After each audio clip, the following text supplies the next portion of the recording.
Ja, herzlich willkommen zu unserem Change Talk Nummer 7.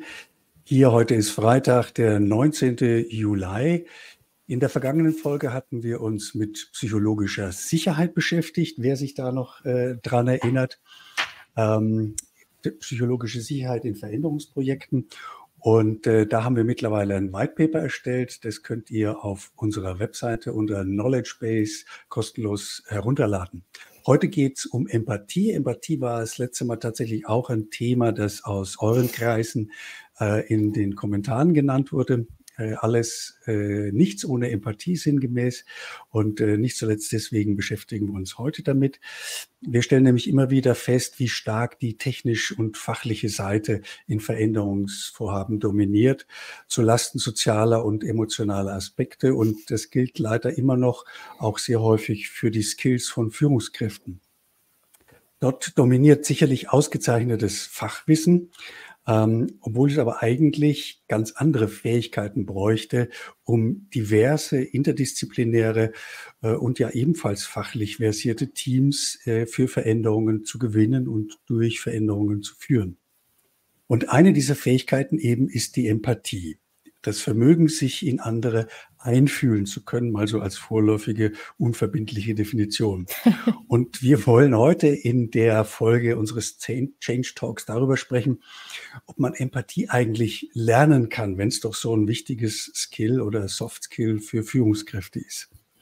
Wir, das sind wieder meine Kollegin und Diplompsychologin Verena Schiener, sowie ich, Dominik Faust, Gründer der Viadu GmbH. Und unser Unternehmen ist durchaus spezialisiert auf Services rund um Planung und erfolgreiche Umsetzung von Veränderungsvorhaben. Deswegen sind wir da ständig auch mit konfrontiert mit dem Thema Empathiefähigkeit von Führungskräften. Ja, damit der Vorrede genug. Liebe Verena, wir haben wie beim letzten Mal auch ein paar kleine kurze Folien vorbereitet, die ich jetzt mal einblende. Damit muss ich auf die Bühne bitten. Hier. Ja, sehr schön. So, und da legen wir dann gleich mit dem Herzl los. Super. Ja, vielen Dank für die Einleitung. Hallo auch von meiner Seite. Und ja, wir haben auch wieder ein paar psychologische Grundlagen sozusagen mitgebracht zum Thema Empathie. Und ja, woher kommt der Begriff? Der Begriff wurde schon Anfang des 20. Jahrhunderts von dem deutschen Psychologen Theodor Lips hieß der eingeführt, und der verstand unter Empathie sozusagen das Einfühlen in andere, das Mitmachen, sozusagen das imaginäre Mitmachen im Fühlen des anderen. Und wir fanden hier dieses Modell ganz schön, indem man von 4 Dimensionen von Empathie spricht. Und zwar gehört eben zunächst zur Empathie als erstes mal das Wahrnehmen. Also ich muss auch erstmal verstehen und wahrnehmen, sehen, was ist bei meinem Gegenüber los, was passiert da gerade, und einfach auch ein grundlegendes Interesse mitbringen. Warum geht es der anderen Person so? Was ist da los? Und natürlich gehört zur Empathie dann eben auch in Resonanz gehen. Also wie reagiere ich drauf? Was ist meine Reaktion? Und dann als letzter Punkt das Antizipieren, eben wie wird sich die Person nun sozusagen verhalten, oder wie reagiert die Person. Und ganz wichtig ist eben auch bei der Empathie, es geht weniger um mich selbst, also weniger um mein Ego, sondern es steht eine motivierende Komponente dahinter, dass ich möchte, dass es meinem Gegenüber besser geht. Deshalb ist eben auch dieses in Resonanz gehen so wichtig. Wie reagiere ich drauf? Wenn jemand weint, reiche ich dem oder derjenigen ein Taschentuch. Je nach dem Verhältnis mit der Person nehme ich es in den Arm und frage, was ich noch tun kann. Genau, also das ist wichtig, dass man sieht, dass sozusagen die Empathie verschiedene Faktoren beinhaltet. Genau. Dominik, du kannst gerne zur nächsten Folie übergehen. Genau. Grundsätzlich ist es so, wie sehr oft in der Psychologie, es gibt keine einheitliche Definition, sondern es gibt über 40 Definitionen, was jetzt nichts Ungewöhnliches ist in der Psychologie, je nach Modell, je nach Sichtweise, je nach Richtung. Ich finde oder wir finden diese Typologie sehr hilfreich, diese Unterteilung eben in affektive oder eben auch emotionale Empathie, kognitive Empathie und soziale Empathie und eben auch die motorische Komponente ist dabei. Ja, was ist das? Die affektive oder eben auch emotionale Empathie, da geht es darum, ja, ich fühle, was du fühlst. Das ist sozusagen die Emotion ist im Fokus. Zum Beispiel, das kennt wahrscheinlich auch jeder, wenn man einen Film anschaut oder ein Buch liest, wo eine sehr traurige Szene gerade beschrieben wird, dann fühlt man das auch. Man beginnt vielleicht auch zu weinen, wenn es sehr emotional ist am Ende. Und ich fühle wirklich diese Emotion, obwohl ich ja nicht direkt in dem Kontext sozusagen bin. Dann gibt's noch die kognitive Empathie. Ich weiß, was du fühlst. Das ist sozusagen die rationale oder verstandesgemäße Komponente der Empathie. Da gibt's auch zum Beispiel so ein Beispiel, wenn ich ein Kind beobachte, das hat Angst vor einem kleinen Hund. Ich selbst habe aber zum Beispiel keine Angst vor dem Hund. Ich kann aber nachempfinden oder verstehen, welche Angst das Kind sozusagen hat und ja, versuche dem Kind dann natürlich zu helfen. Und also das ist sozusagen dieses Verstehen, wie gesagt, auf der rationalen Ebene. Dann gibt es noch die soziale Empathie. Ist sozusagen die Fähigkeit, zu fühlen oder zu verstehen, was ist bei größeren Gruppen los, kann man auch, finde ich, sehr gut in einer Unternehmenskultur sozusagen beobachten, wo ja auch häufig so eine Gefühlsansteckung dann passiert, wenn zum Beispiel sehr viel Ärger ist oder vielleicht auch sehr viel Engagement, Spaß und so weiter. Genau. Dann die motorische Komponente. Ich finde, ist auch eine ganz spannende Komponente der Empathie. Und zwar neigen wir dazu, wenn wir zum Beispiel im Gesicht unseres Gegenübers Trauer sehen oder eben auch Freude oder Glück, dass wir das unbewusst imitieren. Also ist zum Beispiel auch im Coaching ein großes Thema, wenn da jemand vor mir sitzt, der niedergeschlagen ist, der vielleicht auch gerade sehr traurig ist, dann werde ich da nicht mein super happy Gesicht aufsetzen, sondern werde auf dieser Ebene ihn dort abholen, wo er sozusagen steht oder sie und gehe sozusagen dann auf eine Ebene. Und man nennt es auch Mimikry.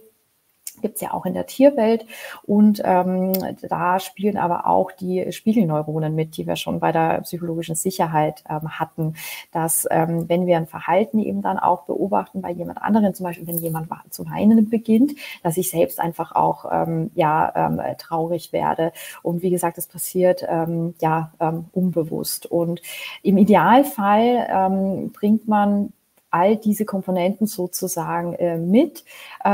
Es ist aber auch aus der Forschung sozusagen bekannt, zum Beispiel jetzt bei emotionaler, affektiver Empathie und kognitiver Empathie, dass die auch unabhängig voneinander existieren können. Also es kann zum Beispiel sein, dass ich emotionale Empathie habe, mich aber eben bei dieser kognitiven Empathie schwer tue oder eben umgekehrt. Aber ja, mal schauen, was da noch an Forschung passiert. Psychologie ist ja ein sehr junges Forschungsfeld nach wie vor. Da wird es vielleicht auch nochmal die eine oder andere Änderung geben. Und wir haben auf der Folie hier auch nochmal diese ganzheitliche Empathie genannt mit dem Hinweis, wie ich schon gesagt habe, es geht nicht darum, diese Empathie zu nutzen, um andere zu beeinflussen oder eben auch zu manipulieren, sondern es geht um diese motivierende Komponente, dass es dem Gegenüber besser geht und dass ich den Fokus auf das Gegenüber habe und da mein eigenes Ego erstmal so ein bisschen hinten anstelle. Genau. Gut, dann ja, die große Frage, was können denn Führungskräfte tun, um eben auch empathischer zu werden? Ich glaube, da muss man eben auch die Frage beantworten, warum macht es denn überhaupt Sinn, empathisch zu sein? Und auf jeden Fall gibt es da auch Studien dazu, dass ja Empathie einfach ja den Zusammenhalt fördert, die Gemeinschaft fördert. Das kennen wir ja auch schon aus der Antike und so weiter, wo ja zum Beispiel auch Seneca schon gesagt hat, erkenne dich selbst im anderen. Es hilft einfach, die Gemeinschaft aufzubauen und sozusagen ein schönes Miteinander zu etablieren. Das kann man eben super umsetzen, eben um Teams ja zu führen. Auf der anderen Seite fördert es natürlich eben auch die Motivation seitens der Teammitglieder. Man kann als Führungskraft vielleicht auch schneller Konflikte erkennen, diese ansprechen und lösen, beziehungsweise offener sprechen. Da wären wir wieder bei der psychologischen Sicherheit, die Dominik schon angesprochen hat. Und man darf auch nicht vergessen, Emotionen, Gefühle, die haben immer einen Nutzen. Die schützen uns vor etwas, die zeigen uns, was los ist. Und wenn ich als Führungskraft da einfach auch aufmerksamer bin, was passiert denn da gerade in meinem Team, dann kann ich das schneller ja abfangen, kann schneller damit oder besser damit umgehen und kann das einfach auch zum Wohle, ich sage jetzt mal der Gemeinschaft oder zum Wohle des Teams eben nutzen. Ja, was können denn Führungskräfte jetzt tun? An erster Stelle steht da ja achtsam sein. Ich finde, das klingt auch immer so salopp. Ja, jeder ist so ein bisschen achtsam, wissen wir. Achtsamkeitstrainings gibt es auch sehr viele. Aber was steckt denn dahinter? Es steckt dahinter zuerst mal die Selbstwahrnehmung der eigenen Emotionen. Oder was ist denn bei mir selbst los? Also zum Beispiel, wenn ich als Führungskraft völlig gestresst in ein One-to-One gehe, kennt wahrscheinlich auch jeder oder jede, habe irgendwie Mittagspause ausfallen lassen, weil es super viel zu tun ist. Und jetzt gehe ich da ins One-to-One und mein Teammitglied ist da vielleicht sehr aufgebracht, hat selbst wahnsinnig viel Stress. Dann fällt es mir vielleicht auch sehr schwer, mich da einzufühlen, weil ich mit mir selbst sozusagen beschäftigt bin, weil ich kaum Kapazität habe, wirklich aufs Gegenüber einzugehen. Deshalb ist es so wichtig, diese Selbstwahrnehmung und vielleicht dann eben zu sagen, hey, lass uns das One-to-One bitte eine halbe Stunde später ansetzen oder lass es uns verschieben und einfach, ich muss noch was essen, ich bin sonst nicht aufnahmefähig und so weiter. Also einfach diese Selbstachtsamkeit sozusagen und dann kann ich auch leichter mit den Gefühlsregungen meines Gegenübers umgehen. Der zweite Punkt, auch ganz wichtig, zuhören, klingt auch immer so einfach. Was ist denn aktiv zuhören? Und da geht es einfach darum, beim Gegenüber zu sein. Ganz aufmerksam da zuzuhören, die eigenen Gedanken oder sich von den eigenen Gedanken so ein bisschen zu distanzieren. Das kennt wahrscheinlich auch jeder, wenn jemand was erzählt, dann will ich darauf reagieren, weil ich habe vielleicht auch schon was erlebt oder ich habe eine andere Meinung dazu und bereite dann in meinem Kopf schon sozusagen eine Antwort oder eine Reaktion darauf vor und bin völlig weg von meinem Gegenüber, das in der Zeit vielleicht ja noch weiter erzählt und mir wertvolle Informationen gibt. Also wirklich dieses Zuhören und Ausreden lassen ist ganz wichtig. Da gibt's auch gute Übungen, Trainings, die man da machen kann, um diese Selbsterfahrung mal zu haben, dass das einfach leider nicht so einfach ist. Genau. Dann der dritte Punkt, Perspektive einnehmen. Da geht's viel darum, mit Offenheit sozusagen auf mein Gegenüber zuzugehen und mich einzufühlen und einfach die Perspektive einzunehmen, also die Brille sozusagen aufzusetzen. Und wir wissen auch, wenn wir viele Stereotype haben, Vorurteile gegenüber einer Person, dann schafft das Distanz, dann können wir uns schwer einfühlen, dann können wir schwer die Perspektive des anderen sozusagen einnehmen. Deshalb ist diese Offenheit auch so wichtig, auch wenn mein Gegenüber gerade eine völlig andere Position zum Beispiel vertritt oder eine völlig andere Meinung, dann hat das erstmal seine Berechtigung. Und da geht es darum, die Perspektive einzunehmen. Dann haben wir noch den Punkt emotional verbinden. Also da geht es wirklich darum, in den Schuhen des anderen sozusagen zu laufen und ja auch zu verstehen, was sind denn die Hintergründe, woher kommt der oder diejenige, was ist da gerade los, woher kommt das? Und dann eben die Hand ausstrecken, das haben wir als letzten Punkt dann erwähnt, also zu antizipieren, darauf zu reagieren und dann eben empathisch zu sein und mit meiner Reaktion sozusagen ja dem Gegenüber dann ja zu helfen oder je nachdem, was dann angebracht ist, ja. Ja, wunderbar. Vielen Dank, Verena, für diese Darstellung, was man als Führungskraft tun kann, um empathisch zu sein.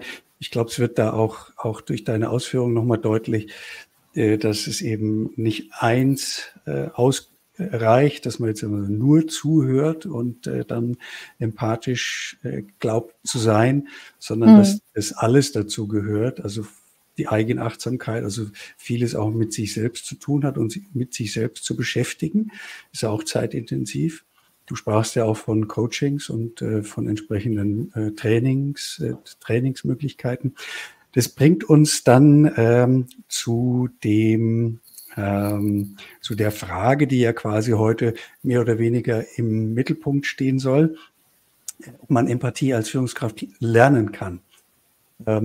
Ich habe ja eher so die Tendenz zu sagen, auch aus dem, was man so in der Berufserfahrung so mitbekommen hat, ist es schwer, wenn da nicht ein Grundstock da ist. Das mag jetzt sogar auch biologisch wissenschaftlich fundiert sein oder abgesichert sein, sagt man besser so, weil die affektive und die kognitive Empathie sind ja in zwei verschiedenen Hirnregionen bei uns im Menschen verankert. Mit dem Hirn beschäftigen wir uns ja auch im Zusammenhang mit der Anti-Change-DNA, wie wir es nennen bei Menschen.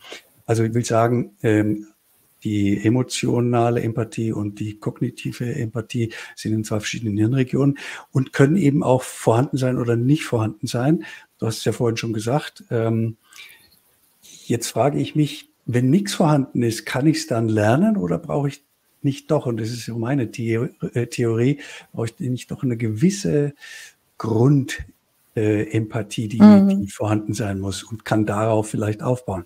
Aber du bist ja die Psychologin, was ist so dein Aspekt? Ja, also da muss man auch ein bisschen ausholen und natürlich einen differenzierten Blick darauf werfen.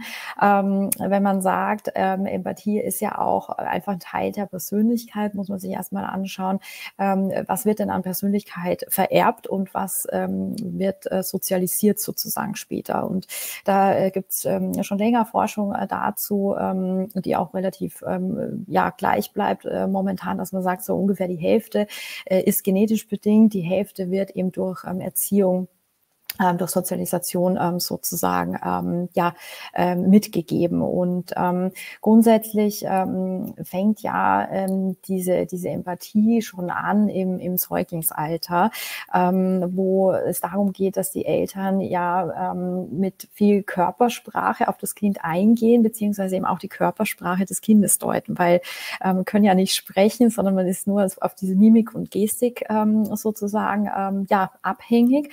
Und da geht es darum, man sagt auch in Resonanz zu gehen. Also der Säugling, der merkt einfach, wie schnell reagieren da meine Eltern, bin ich da willkommen, werden meine Bedürfnisse erfüllt, ist da Stress, also Säuglinge merken das auch, wenn die Eltern gestresst sind, weil das übertragen wird. Und da wird sozusagen dann eben der Grundstock quasi schon gelegt.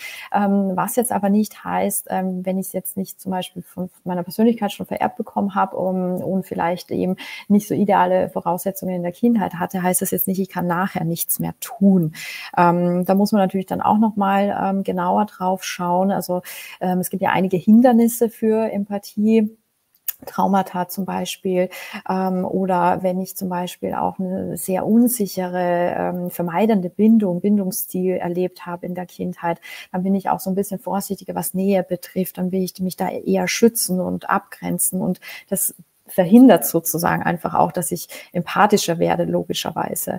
Und Gibt auch generell Defizite in emotionaler Intelligenz, die ich vielleicht mitbringe. Und wie gesagt, dann muss man halt schauen, was ist da schon da. Und das ist ja auch so ein klassisches Coaching-Thema, zu schauen, dann, wie kann ich erstmal anfangen, mich selbst zu verstehen, meine eigenen Gefühle wahrzunehmen und diese dann zu regulieren. Und wenn ich so eine Selbstempathie dann, sage ich jetzt mal, gelernt habe, kann man dann auch mehr oder stärker auf das Gegenüber sozusagen ja eingehen und da einfühlsamer werden. Aber wie gesagt, es gibt keine pauschale Antwort, muss man im individuellen Fall dann natürlich nochmal schauen. Aber natürlich kann man ein bisschen was nachholen und da was tun, ja. Okay, mal gucken, ob mich das jetzt überzeugt. Aber natürlich, also habe ich ja auch gesagt, das ist schon so, wenn da was da ist, was vorhanden ist, kann man das durchaus ausbauen. Jetzt ist ja Empathie auch so ein Modebegriff und man versucht ja, Führungskräfte haben ja schon gesagt, da gibt es ein entsprechendes Defizit diesbezüglich und es gibt da entsprechend viele Angebote. Man hat schon ein bisschen das Gefühl, das ist so das Allheilmittel, wenn jemand sich empathisch weiterbildet, stärkt seine Empathiefähigkeit, seine Einfühlungskompetenz stärkt, dann wird er automatisch zur guten Führungskraft. Ich hatte vor ein paar Tagen auf LinkedIn eine Unterhaltung per Tastatur mit dem Peter Tauber, der mal Staatssekretär im Verteidigungsministerium war, und der hat, sein Anlass war, er hat was über toxische Führungskräfte oder Toxic Leadership gesprochen, und er sagte da eben, das sind Leute, die demotivieren, systematische Lügner, Wichtigtuer, Hektiker, Karrieristen, Selbstdarsteller. Also er hat da richtig ordentlich, sagen wir mal, aus seiner Erfahrung wahrscheinlich auch deutliche Worte gefunden, dass man über diese über diese toxischen Führungskräfte eigentlich zu wenig spricht. Und das sage ich jetzt implizit, wenn man Empathie ausbaut, dass es dann quasi alles gut wird und man eine gute Führungskraft wird. Ist das so? Ist Empathiefähigkeit dann Allheilmittel auch gegen Toxic Leadership? Ja, also hier muss man dann auch wieder genauer hinschauen. Also spricht man halt von kognitiver Empathie oder diese emotionale. Und die kognitive ist ja wirklich dieses Verstehen. Und es wird ja zum Beispiel auch ja von Psychopathen eben sehr oft genutzt und ausgespielt. Die sind da ja sehr manipulativ und auch sehr intelligent unterwegs. Und natürlich trifft man die in unserer Arbeitswelt auch an. Und die sind fernab von jeglicher Emotion. Und grundsätzlich bin ich ja der Meinung, dass man damit nicht weiterkommen wird auf die Dauer und ein Team zusammenhalten wird und ein Team erfolgreich führen wird. Letzten Endes sind wir alle Menschen und wir fühlen, und um das geht's eben. Und ich bin auch absolut davon überzeugt, Empathie ist die Schlüsselkompetenz. Also wenn ich mich da einfühlen kann, wie gesagt, was beim anderen vorgeht, stärkt es die Motivation. Ich kann leichter mit Konflikten umgehen. Ich kann diese Gefühle sozusagen ja mir zu Hilfe nehmen für meine strategische Ausrichtung und so weiter. Und man muss natürlich auch schauen, jede Stärke, wenn ich sage, Empathie ist jetzt eine Stärke, Schlüsselkompetenz, kann natürlich auch eine Schwäche sein. Sprichwort Abgrenzung. Wenn ich immer sehr stark beim Gegenüber bin, da sehr viel fühle und nachempfinde, kann mich das leicht auch selbst überfordern. Man spricht auch von Ekpathie da im psychologischen Sprachgebrauch. Ja, im Coaching ist es einfach diese Abgrenzung, dann einfach zu sagen, das ist mir jetzt auch zu viel, ich muss mich da jetzt distanzieren und rausnehmen, was durchaus einfach Sinn macht, damit man nicht selbst zum Beispiel in den Burnout schlittert oder eben sozusagen einfach, dass es einfach zu viel wird, ja. Ja, das ist auch nochmal ein wichtiger Punkt, dass man quasi zu empathisch sein kann als Führungskraft.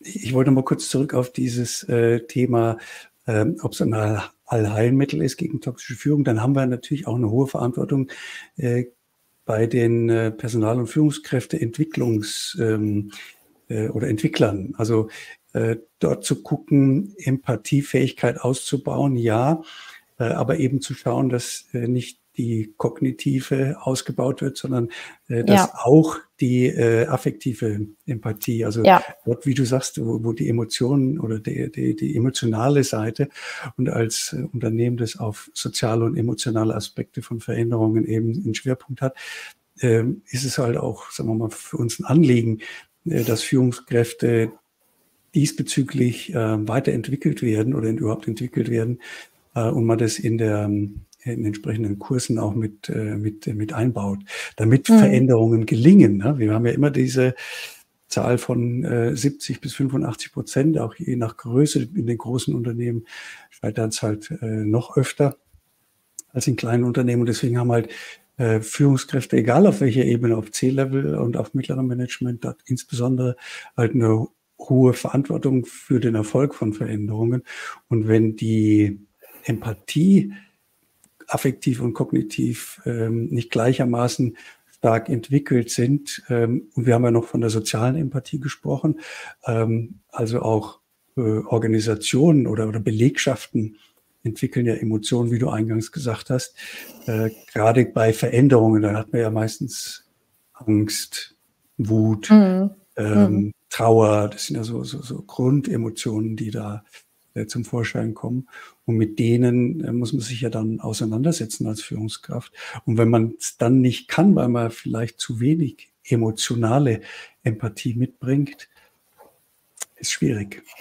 Ist schwierig, ja. Und ich finde, man darf ja auch nicht vergessen, Empathie ist halt der Kleber für soziale Gemeinschaft. Es führt ja nicht als Teammitglied merke, okay, meine Führungskraft, die versteht das. Ich hatte jetzt vielleicht einen Trauerfall in meiner Familie. Ich bin jetzt gerade nicht so leistungsfähig. Die ist da sehr sensibel mit mir und die geht auf mich ein und bringt da Verständnis mit und fühlt da eben auch ein Stück weit mit, dann schafft das natürlich wahnsinnig viel Verbindung und Beziehung und Wertschätzung und dann natürlich über kurz oder lang dann eben auch Motivation und Bindung ans Unternehmen.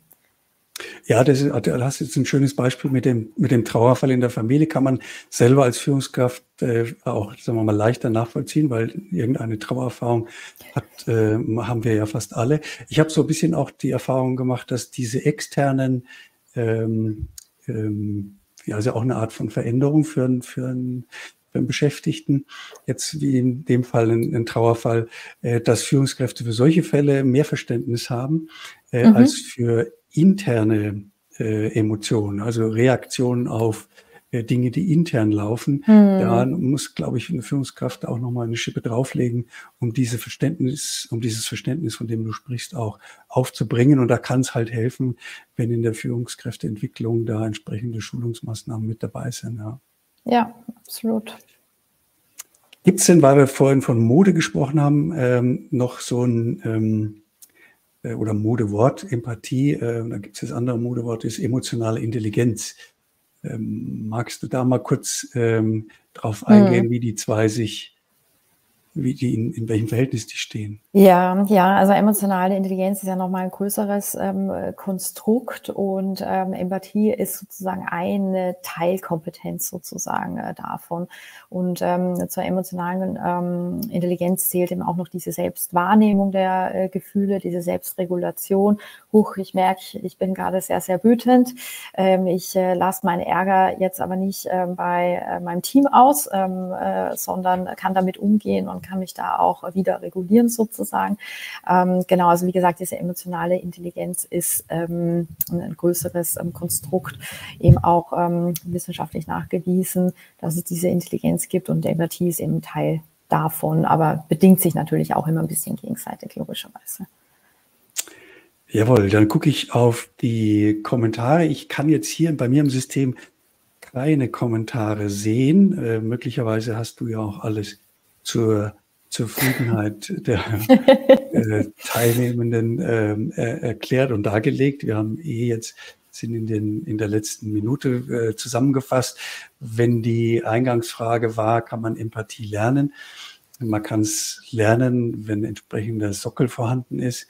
Man muss gucken, dass die kognitive nicht überwiegt, sondern idealerweise haben wir eine umfassende Empathie, wo die affektive, die kognitive und dann auch die soziale Empathie in einer gewissen Weise gleichwertig ausgeprägt sind.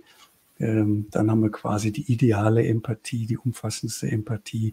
Und das ist eben schon wichtig und wurde da auch durch dich deutlich gemacht. Vielen Dank. Wir machen diesmal, wie gesagt, kein White Paper dazu, aber wir bleiben natürlich auf dem Laufenden. Wir wollen demnächst ein Angebot für Empathietraining machen und werden euch da auch wieder informieren. Bis dahin bleibt uns nur euch eine schöne Zeit zu wünschen. Viel Erfolg bei all den Projekten, die ihr in Folge auf euch zukommt und eben einen schönen Sommer und wir freuen uns auf unseren nächsten Change Talk mit euch allen. Danke dir, Verena, fürs Teilnehmen. Sehr gerne. Und allen anderen, die dabei gewesen sind. Bis dann.